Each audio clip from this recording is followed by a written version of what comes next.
Ribosomes Ribosomes play an active role in the complex process of protein synthesis, the structure that facilitate the joining of amino acid. तो ribosomes क्या होता है? Ribosomes अपने sales में रहते हैं। कौन सा? जो सेल्स अपना होता है, प्लांट सेल या एनिमल सेल, जो भी रहता है। Ribosomes play an active role in the complex processing of protein synthesis. तो राइबोसोम्स अपना क्या करता है? प्रोटीन बनाता है। और किसके ज्वाइनिंग होने पे? अमीनो एसिड के। अमीनो एसिड मतलब क्या? जो अपना इधर पे अमीनो एसिड है, वो अमीनो एसिड के ज्वाइनिंग होने पे अपना प्रोटीन सिंथेसिस करता है। अब प्रोटीन सिंथेसिस करने का प्रोसेस क्या है? ये इन हुआ, जो अपने कॉडन कॉडन में जाकर वो ये फिलामेंट अटैच होता है अमीनो एसिड के साथ में। जैसे ही अमीनो एसिड ऐड होता है, इसमें ऐड होने के बाद क्या होता है? ऐड होने के बाद में प्रोसेस हो जाता है। प्रोसेस होने के बाद में अमीनो एसिड चेन जो एक प्रोटीन बनकर वो आउट होता है। जब अमीनो एसिड अटैच होता है टीआरएनए के साथ, टीआरएनए क्या होता है? टीआरएनए अपना ट्रांसफर आरएनए होता है जो इसमें ऐड होता है। और एमआरएनए का मतलब होता है मैसेंजर आरएनए। ये इसमें ऐड होने के बाद में फिर वो प्रोटीन सिंथेसिस करता है। फिर बाद में जो होल्डर रहता है जो अमीनो एसिड को अटैच करता है, तो वो भी फिर नेक्स्ट प्रोसेस में आउट हो जाता है। तो इस तरीके से अपना कॉम्प्लेक्स प्रोटीन सिंथेसिस होता है अपना राइबोसोम्स में।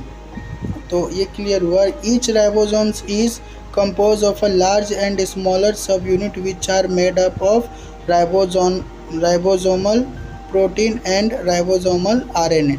तो ये अपना स्मॉल सब यूनिट और ये अपना ऊपर का, जो ये उतना ऊपर का है ये लार्ज सब यूनिट है, और ये इतना नीचे का स्मॉल सब यूनिट है। सब यूनिट के बीच में से अपना क्या रहता है? Messenger RNA. जो आप इस चीज़ को देख रहे हो ये वो अपना मैसेंजर आरएनए। किस तरीके से मैसेंजर आरएनए का फॉर्मेशन होता है? और ये कॉडन पे, ये कॉडन जस्ट एक सिंगल कॉडन को इस तरीके से फॉर्मेशन आपको इसमें दिख रहा है। ये पॉलीपेप्टाइड चेन बनाता है। ये जो थ्रेड लाइक देख रहे हो ये पॉलीपेप्टाइड चेन बनाता है। और लास्ट में कंप्लीटेड पॉलीपेप्टाइड चेन किस तरीके से फॉर्म होता है वो देख लो। जब स्टार्ट होता है तब वो AUG में रहता है, और जब वो ख़त्म होता है तब UAG में रहता है।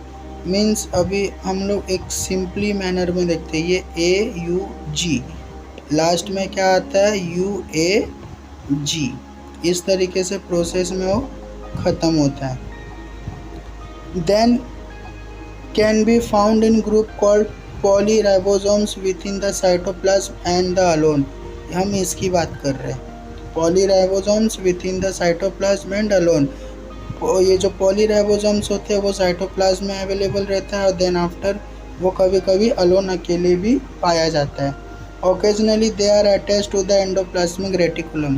बाद में जब ये राइबोसोम्स क्या एंडोप्लाज्मिक रेटिकुलम में ऐड हो जाता है, तो जब एंडोप्लाज्मिक रेटिकुलम में ऐड होता है तो उसमें भी दो कंडीशन होता है। जब एंडोप्लाज्मिक रेटिकुलम में ज़्यादा क्वांटिटी में राइबोसोम्स अटैच होते हैं तो हम उसको क्या बोलते हैं? Rough endoplasmic reticulum. और जब थोड़े से क्वांटिटी में एंडोप्लाज्मिक रेटिकुलम से अटैच होता है तो अपन उसको बोलते हैं स्मूथ एंडोप्लाज्मिक रेटिकुलम। और अच्छे से समझने के लिए आप इसे देख लीजिए, ये स्मॉल सब यूनिट और ये लार्ज सब यूनिट जो इस तरीके से अटैच होता है। अपना टीआरएनए के थ्रू अमीनो एसिड आता है, देन अटैच होता है। अटैच होने के बाद अमीनो एसिड चेन जो प्रोटीन बन जाता है, देन उसके बाद अपना फिल्टर आउट हो जाता है। तो ये ऐसा साइकिल ये हमेशा चलते रहता है राइबोसोम्स में। इस तरीके से कॉम्प्लेक्स प्रोटीन का फॉर्मेशन होता है। Mitochondria are the organelles that function as the cell powerhouse generating ATP। तो माइटोकॉन्ड्रिया क्या है? अपने ऑर्गेनल्स मीन सेल के अंदर में जो बहुत सारे डिफरेंट टाइप्स के ऑर्गेनल्स है, उसमें एक ऐसा ये माइटोकॉन्ड्रिया जिसको हम पावर हाउस बोलते हैं, जनरेटिंग एटीपी, जो एटीपी को फॉर्म करता है। The universal form of energy use by all cell, और ये सब जगह पे यूज़ किया जाता है माइटोकॉन्ड्रिया, और हर एक सेल में आपको माइटोकॉन्ड्रिया देखने मिलेगा। Convert food nutrients such as glucose to fuel ATP that the cell of the body can use। और एक ऐसा अपने खाना न्यूट्रिएंट्स को ग्लूकोज में फॉर्म करता है, ग्लूकोज में फॉर्म करने के बाद में ये फ्यूल में फॉर्म करता है, और फ्यूल में जब फॉर्म कर देता है तो वो अपना जो बॉडी के सेल्स रहते हैं उसको यूज़ में आता है। अब फ्यूल मतलब क्या हुआ, अगर एक व्हीकल को चलाने के लिए पेट्रोल का ज़रूरत लगता है, तो उसी तरीके से अपने सेल को चलने के लिए भी एक फ्यूल यानी एक एनर्जी का ज़रूरत पड़ता है। Tiny shake like structure found near the nucleus, और ये कैसा टाइनी, इस तरीके से छोटा स्ट्रक्चर अपने न्यूक्लियस के आजू बाजू में देखने मिलता है। Cell that are metabolically active such as muscle like and more mitochondria. ये डिपेंड करता है कौन सा सेल किस तरीके से, जिधर पे ज़्यादा सेल रहेगा उधर पे हमें ज़्यादा माइटोकॉन्ड्रिया देखने मिलेगा, और जिधर कम रहेगा उधर कम देखने मिलेगा। Mitochondria are unique in that they have their own mitochondria DNA, और माइटोकॉन्ड्रिया एक ऐसा ऑर्गेनल्स है अपने सेल के अंदर में जिसका अपना डीएनए है, ये उसका अपना डीएनए है। It is believed that eukaryotes evolved from one cell living inside another cell, and mitochondria share many traits with the free living bacteria। और ये एक ऐसा इकलौता यूकारियोट सेल्स है, क्योंकि यूकारियोट्स का मतलब होता है जिसको one cell and many cells available रहता है। तो ये ऐसा सेल है कि एक सेल के अंदर में एक दूसरा सेल भी रहता है, और ये काफ़ी बैक्टीरियाज को भी विथ फ्रीली लिविंग बैक्टीरियाज को भी वो ये मैसेंजर टाइप में वो शेयर करता है। अभी माइटोकॉन्ड्रिया का हम देखने जाएंगे, तो ये जो बाहर का हुआ, ये बाहर का जो हुआ ये आउटर मेम्ब्रेन हुआ, और जो अंदर का वो इनर मेम्ब्रेन हुआ, और जो इस तरीके से फॉर्म है ये अपन इस चीज़ को मैट्रिक्स बोलते हैं, इस चीज़ को अपन मैट्रिक्स बोलते हैं। और जो ये फोल्डिंग स्ट्रक्चर है, ये जो फोल्डिंग स्ट्रक्चर है अपना, ये जो फोल्डिंग स्ट्रक्चर है अपन इसको क्रिस्टा बोलते हैं, क्रिस्टा। और जो फोल्डिंग के अलावा इनर मेम्ब्रेन यानी इनर मेम्ब्रेन और फोल्डिंग के बीच का जो गैप है, ये जो गैप है इसको अपन इंटर मेम्ब्रेन स्पेस बोलते हैं। और ये हमारा डीएनए हुआ, और माइटोकॉन्ड्रिया के अंदर होता है अपना राइबोसोम्स, ये अपने राइबोसोम्स हुए। देन आफ्टर सेल जंक्शन, तो सेल जंक्शन को ध्यान से समझना। Plasma membrane of adjacent cell usually separated by extracellular fluid that allow transport of nutrients and waste to form bloodstream. Plasma membrane मतलब क्या, wall. अपना plasma membrane में आपको इधर दिखाता हूँ, ये हुआ अपना प्लाज्मा मेम्ब्रेन, और ये हुआ एक दूसरा प्लाज्मा मेम्ब्रेन। एडजेसेंट सेल मतलब क्या हुआ, ये एक सेल हुआ और एक ये सेल हुआ, तो ये दोनों सेल एक दूसरे से कैसा आजू बाजू में, और इन दो सेल के बीच में जो गैप्स होते हैं अपन उसी को गैप जंक्शन बोलते हैं। तो हमको इसमें क्या क्या देखना है, 3 तरीके का गैप देखने मिलेगा। In certain tissue however the membrane of adjacent cell may join and form a adjunction, मतलब कैसा, एक सेल ऊपर का एक सेल नीचे का, दोनों जुड़कर अपने को जंक्शन बनाते हैं। 3 kinds of cell junction are recognize, 3 types के कौन से सेल जंक्शन है अपना।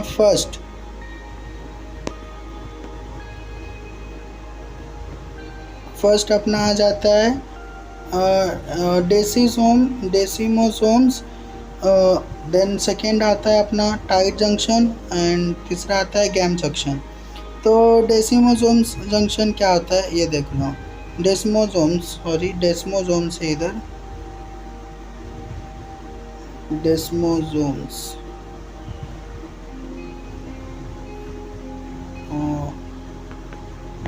डेस्मो ये हो गया अपना डेस्मोसोम जंक्शन। अब डेस्मोसोम जंक्शन के लिए आप इस डायग्राम को क्लियरली समझ लो।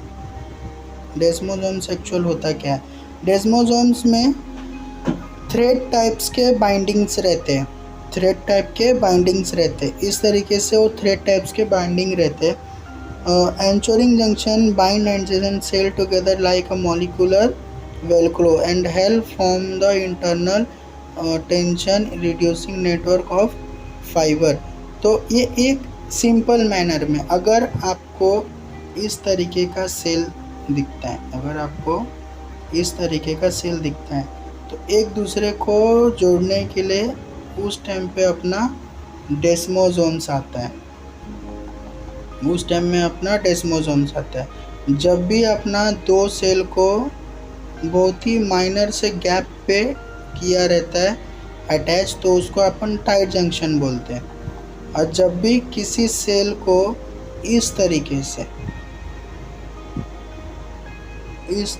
से तो इसके बीच में से जो सेल्स को क्रॉस करने के लिए जाता है उसको अपन बोलते हैं गैप जंक्शन। ये देखो, ये हो गया अपना गैप जंक्शन, ये हो गया गैप चैनल बिटवीन सेल। यानी इस सेल से इस सेल में जाने के टाइम पे अपन गैप जंक्शन का इस्तेमाल करते हैं। बाकी और अपन गैप जंक्शन का इस्तेमाल कहीं भी नहीं करते। अब चलो सिंगल समझते हैं। Desmosomes are protein attachment between adjacent side. Desmosome क्या है? Protein attachment between adjacent side, protein attachment. तो ये जो अपना होता है ना, ये जो अपना होता है ये क्या? प्रोटीन्स अटैचमेंट रहते हैं, protein attachment. Protein fiber extend into the cytoplasm and in plasma membrane bear disc shape structure, bear disc shape structure. ये देख लो, ये हो गया अपना desmosomes act like spot weld to hold together tissue that undergo considerable stress such as our skin और heart। ये देख लो, ये जो स्किन जैसे अब ये दो स्किन है, दोनों स्किन को अटैच करने के लिए अपन किसी को भी स्टिच करते हैं, जस्ट लाइक डैट कि इसको भी स्टिच किया हुआ है।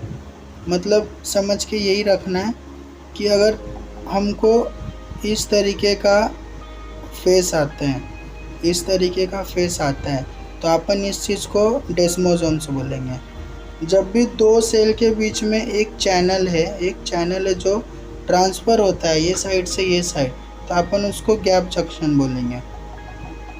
अगर दो के बीच में फुल टाइट है मतलब समझो ये सेल है, ये टाइट है, ये सेल है, ये टाइट है, सेल है, ये टाइट है, ये सेल है, ये टाइट है, तो अपन इसको बोलेंगे tight junction. Next, tight junction are lightly stitched seam between cell. ये देख लो, junction protein intercellular space plasma membrane, यानी कि जो उसका सरफेस है, स्किन लेयर है, उसको अपन प्लाज्मा मेम्ब्रेन बोलते हैं, और ये इसको स्टिच किया हुआ है। The junction completely in cell is cell preventing the movement of material between the cell. तो ये क्या करता है, ये टाइट कर लेने के बाद में ना जो इसके अंदर में जो सेल होते हैं, जो उनके मटेरियल्स रहते हैं, वो उनको सेफ रखता है, ना वो इधर से उधर जाने देगा, ना उधर का अंदर आने देगा। तो ये होता है tight junction. Tight junction are characteristic of cell lining the digestive tract where material are required to pass through cell rather than intercellular space to penetrate the bloodstream. तो इस तरीके से इसका इंटरसेलुलर का होता है, मीन्स नीड के हिसाब से इनका फॉर्मेशन होता है, जिधर पे जैसा ज़रूरत रहेगा उधर पे वैसा अपना ब्लड स्ट्रीम के मदद से वो पूरा काम करता है।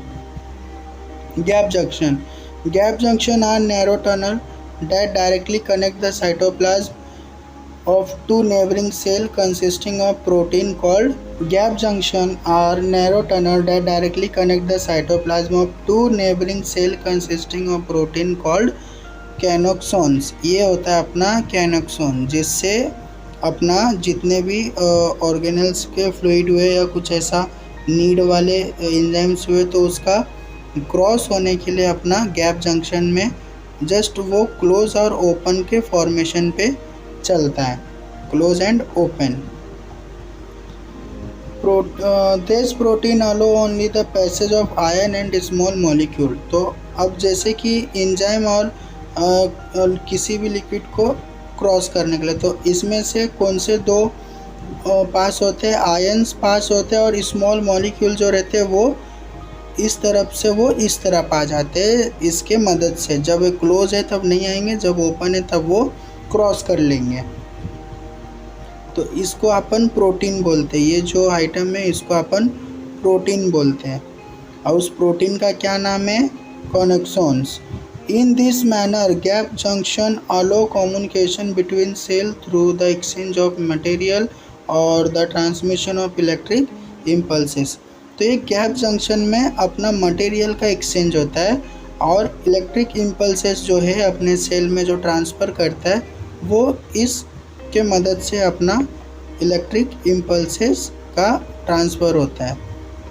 ये कटआउट है, अगर अपन कंफ्यूजन मत रखना, अगर हम लोग इस सेल पे से कट करेंगे तो अपने को जो ये ऐसा दिख रहा है वो ये भी ऐसा ही दिखेगा, ठीक है। कंफ्यूजन मत लेना, एक कट पीस है यानी कि एक सेल का लेयर ऊपर है यानी और एक सेल का लेयर एक नीचे है, तो उसके बीच में पूरे फॉर्मेशन होते हैं। देन आफ्टर आता है अपना कैटाबॉलिज्म और anabolism. Catabolism the energy releasing process in which chemical और फूड इज यूज और डिकम्पोज इन स्मॉलर पीसेस। तो कैटाबॉलिज्म में क्या होता है कि अपना कैटाबॉलिज्म में जो अपना food is use by the degradation और decomposition in smaller pieces. Chemical और फूड का क्या होता है, डिग्रेडेशन यानी डिकम्पोजिशन, यानी कि अगर वो एक है तो वो क्या हो जाएगा, दो हो जाएगा, इसको अपन बोलते हैं डिकम्पोजिशन। और कंपोजिशन वर्ड आया मतलब कैसा, जो दो है वो एक हो जाएगा। तो इधर देख लो ये कैटाबॉलिक रिएक्शन में किस तरीके से एक बड़े मॉलिक्यूल को दो सिंपल में डिकम्पोजिशन कर देता है, एनर्जी अलग और स्मॉलर मॉलिक्यूल अलग। अभी एनाबॉलिक में क्या होता है, in just the opposite of catabolism, in this portion of metabolism the cell consume energy to produce large molecule by a small molecule। अभी क्या होता है, उल्टा होता है। उल्टा मतलब कैसा, अपन यहाँ देखें कि एक बड़े मॉलिक्यूल से कैटाबॉलिक में दो छोटे छोटे का फॉर्मेशन हुआ, एक एनर्जी और एक स्मॉल मॉलिक्यूल का। बट एनाबॉलिक में क्या हो जाता है कि दो छोटे को लेकर एक बड़ा बनाता है, मतलब एनर्जी और स्मॉल मॉलिक्यूल को लेकर लार्ज मॉलिक्यूल बनाता है। तो हमारा यहाँ पे the cell structure and function पूरा फिनिश होता है। अपना नेक्स्ट सेकेंड लेसन रहेगा टिश्यू। तो जिसको भी कुछ भी डाउट रहेगा तो आप प्लीज़ कमेंट कर सकते हो।